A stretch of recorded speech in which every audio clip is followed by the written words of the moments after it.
Hello hi అండి, అందరికి నమస్కారం. దిస్ నిషి గైస్, ఖచ్చితంగా కొత్త వాళ్ళైతే సబ్స్క్రైబ్ అయితే చేసుకోండి మన ఛానల్ని. అండ్ వీడియో లైక్ చేసిన తర్వాత మీరు స్టార్ట్ చేయండి గైస్.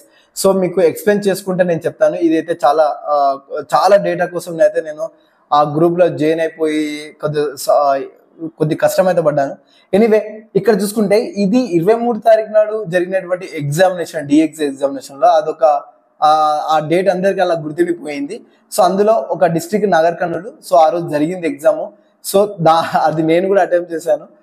సో ఇక్కడ మొత్తంగా టోటల్ గా చూసుకుంటే కట్ ఆఫ్ విషయంలో డీటెయిల్ గా నాకు తెలిసి ఇంత డీటెయిల్ గా అయితే మీకు ఏ ఛానల్ కూడా చెప్పకుండా ఉంటారు. సో దీనికోసం చాలా డేటా నేను రిఫర్ చేయాల్సి వచ్చింది. ఎస్ గైస్, మొత్తం నాగర్ కర్నూలు డిస్ట్రిక్ట్ లో సో మనకు మొత్తం ఎస్జిడి, కేవలం ఇది ఎస్జిడికి సంబంధించిందండి. మీరు తప్పుగా అనుకోవద్దు, మళ్ళీ ఇంకేదో అనుకోవద్దు. ఎస్జిడికి సంబంధించిన కట్ ఆఫ్ ఇది. సో ఈ నాగర్ కర్నూలు జిల్లాకు సంబంధించిన కట్ ఆఫ్ అన్ని కేటగిరీల వారిగా చూసుకుంటే మెయిన్ గా నాగర్ కర్నూలులో ఉన్నటువంటి ఎస్జిటి పోస్టులు కేవలం 125 మాత్రమే ఉన్నాయి.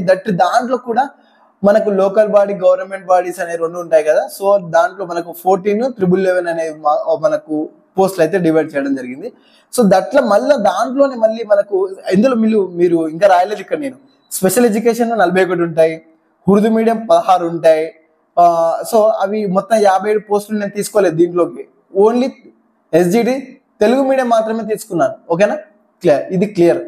ఎస్, దీంట్లోనే మళ్ళీ నేను జనరల్కి ఎన్ని, ఎస్సీ ఎస్టీకి ఎన్ని, బీసీకి ఏకి ఎన్ని, బీకి ఎన్ని, సికి ఎన్ని అని మెన్షన్ చేయడం అయితే జరిగింది.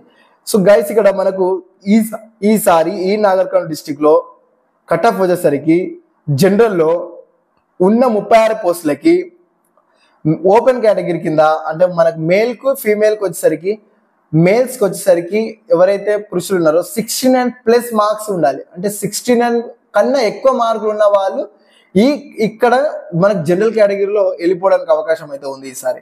అదేవిధంగా ఫీమేల్స్ వచ్చేసరికి 66 మార్కుల కన్నా ఎక్కువగా ఉంటే, సో ఈ రెండు కూడా డిఎస్సిలో కలుపుకొని ప్లస్ టెట్ కలుపుకొని మనకు 100కు ఇప్పుడు నేను చెప్పే స్కోర్ ఇదంతా. ఓకేనా. ఎస్సీ విషయానికి వచ్చేసరికి మొత్తం 19 పోస్టులు ఉన్నాయి. 62 మేల్కు ఉండాలి, 60 వచ్చేసరికి ఫీమేల్కు ఉండాలి.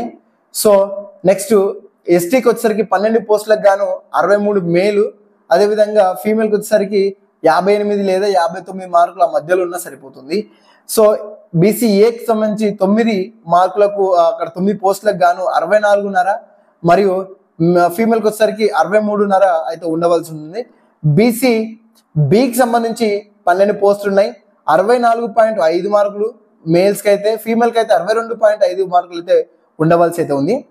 అండ్ బీసీసీకి సంబంధించి 2 పోస్టులే ఉన్నాయి.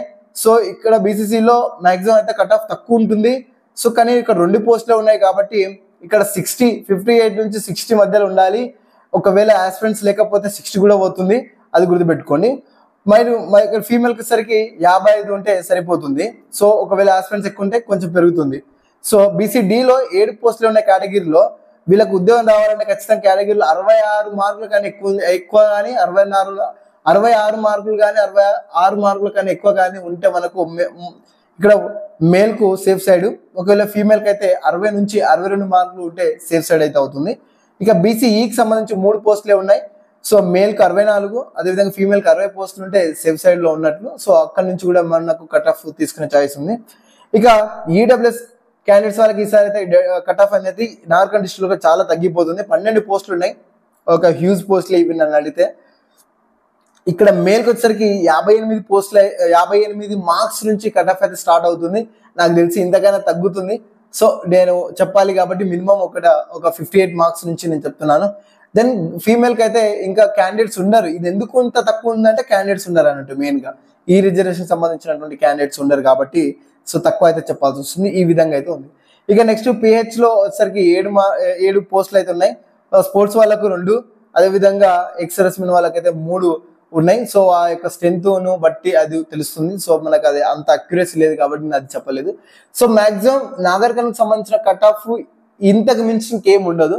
ఆల్మోస్ట్ ఇందులో మనం ఉన్నామంటే సేఫ్ సైడ్ ఉన్నట్లే. ఆల్మోస్ట్ దీంట్లో ఉంటే మనం సేఫ్ సైడ్, ఇది మాత్రం ఫిక్స్ అయిపోండి మీరు.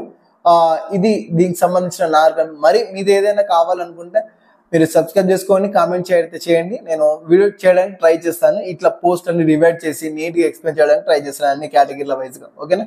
Thank you. జై హింద్.